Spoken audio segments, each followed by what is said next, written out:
تم دوسری شادی۔ آئزل کا دوسری شادی نامہ پھر سے شروع ہوا تھا۔ حمزہ کے ماتھے پر سلوٹیں پڑی تھیں۔ ٹھیک ہے، اتنی ہی میری دوسری شادی کروانا چاہتی ہو تو اب لڑکی بھی خود ڈھونڈ کر لاؤ گی، غصے سے کہتے حمزہ اسے وہیں چھوڑتا پریانہ کو لیے بی جان کے گھر کی جانب بڑھا، جہاں ڈائننگ ٹیبل پر سب ان کا انتظار کر رہے تھے۔ نہ جانے کیوں آئزل حمزہ کے جواب سے خوش نہیں ہوئی تھی۔ دل میں ایک عجیب سا احساس جگا تھا جس کو کوئی نام نہیں دے سکتی تھی، اس لیے سر جھٹکتی دونوں گھروں کے درمیان موجود دروازے کی طرف خود بخود چل دی تھی۔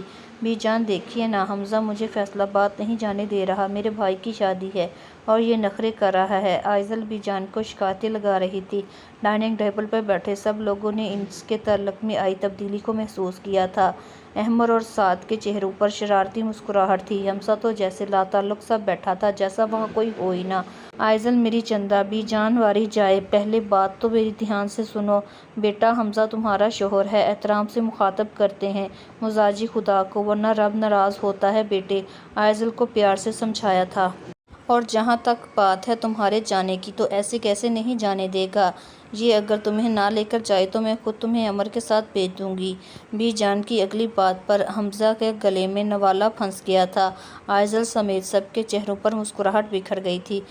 بی جان یہ تو غلط ہے، آپ نے یہ بھی سنے کہ آئزل پورے ہفتے کے لیے جانا چاہتی ہے، میں خود شادی والے دن لے جاؤں گا، لیکن آپ پہلے نہیں بھیجیں گی، حمزہ بیچارگی سے بولا تھا۔ ہاں ہاں حمزہ لالا، آپ کا حال تو مجھ سے بھی برا ہے۔ احمر کی شرارتی بات پر آئزل کا چہرہ سرخ ہوا تھا، وہیں حمزہ ڈھیٹ پنا مسکراتے ہوئے بولا، بیٹا یہ تو وقت ہی بتائے گا، فی الحال اپنی گز بھر لمبی رکھ، اور خبردار اگر تم اپنی بھابھی کو کہیں لے کر گئے۔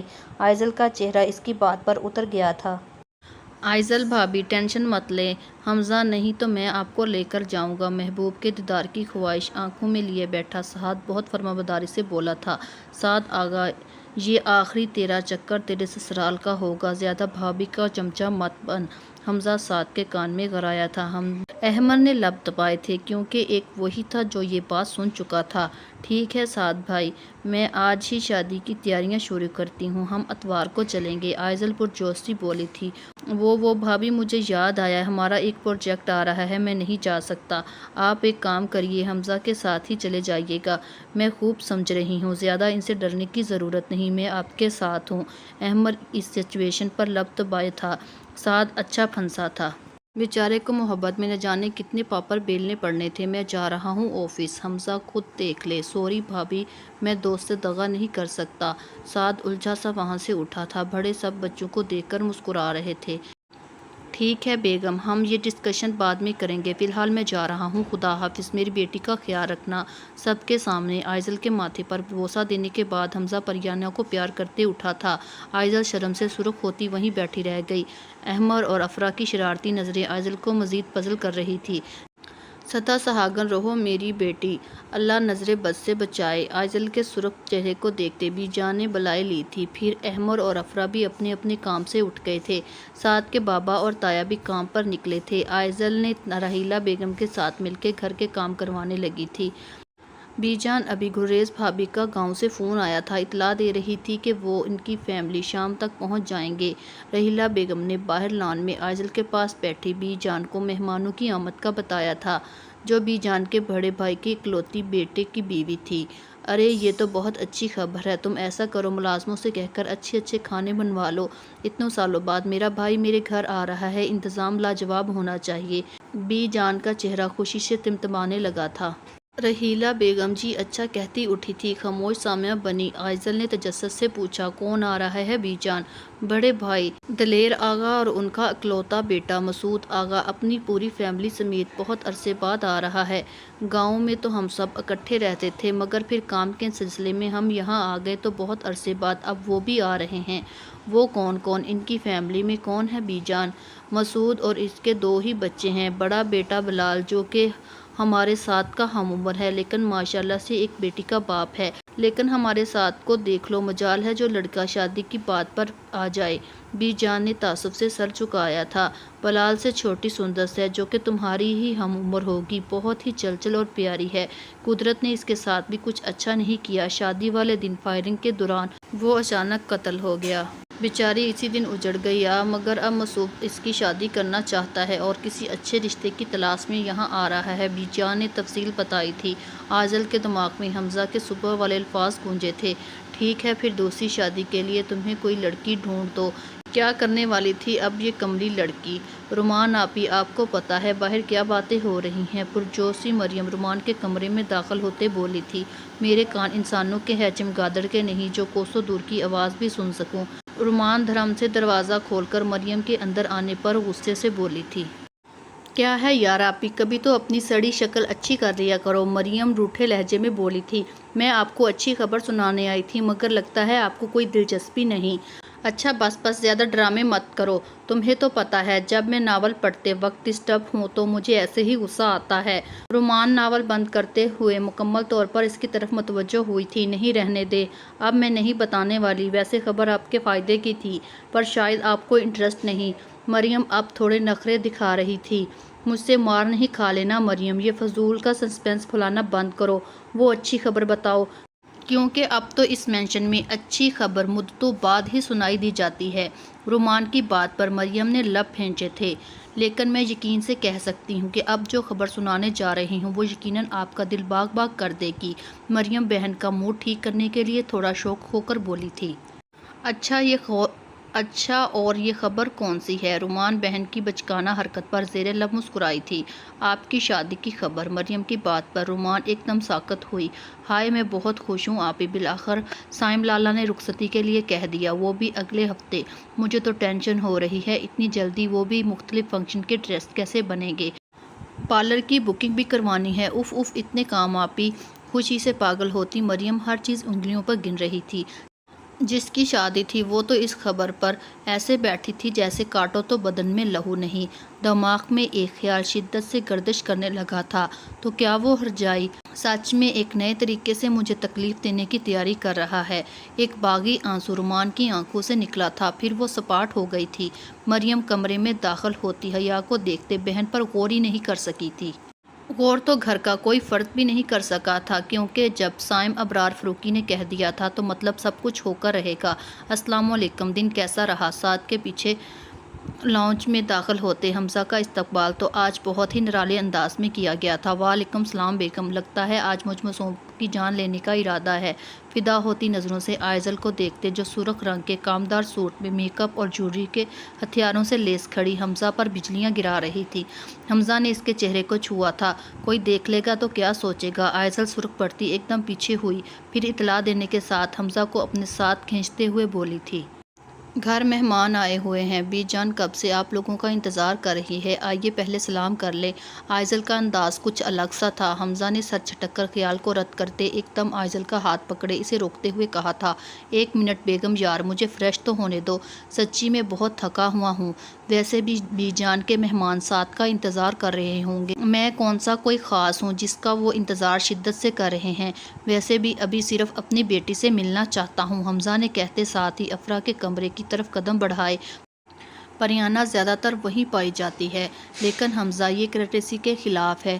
بی جان لوگ ہمیں اتنی اہمیت دیتے ہیں، ہمیں بھی تو ان کا خیال رکھنا چاہیے۔ آئزل نے پھر اسے روکا تھا، بیگم یار، ان مخلص لوگوں کی محبت کی وجہ سے میں اس گھر سے جڑا ہوا ہوں، خاندان سے نہیں۔ حقیقت میں میں ابھی بھی ایک لاوارث ہوں، تم کیوں ضد کر رہی ہو میں اب اس گھر کے مہمانوں کے معاملات میں دخل دوں؟ ٹھیک ہے، سلام کرنا ہے نا تو میں اپنی گڑیا سے ملنے کے بعد کر لوں گا، حمزہ نے سنجیدگی سے کہا تھا۔ آئزل کو نہ جانے کیوں حمزہ کی بات بری لگی تھی، لیکن وہاں کوئی اور بھی تھا جس کی آنکھیں حمزہ کی بات پر تکلیف سے سرخ ہوئی تھی۔ وہ تیزی سے وہاں سے ہٹا تھا۔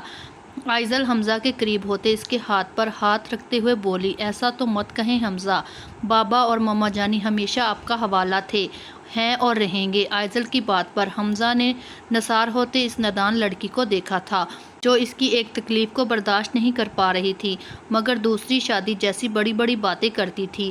حمزہ نے اپنے سینے پر رکھے آئزل کے ہاتھ پر بوسہ دیتے ہوئے گمگیر لہجے میں کہا تھا، بیگم یار مانا ہم لاؤنج کے خالی حصے میں ہیں اس وقت مگر یہاں کوئی بھی آ سکتا ہے، اس لیے باقی کا رومانس کمرے کے لیے رکھ لیں، ابھی اپنی بیٹی سے مل لوں۔ حمزہ کی آنکھیں شرارت سے چمک رہی تھیں۔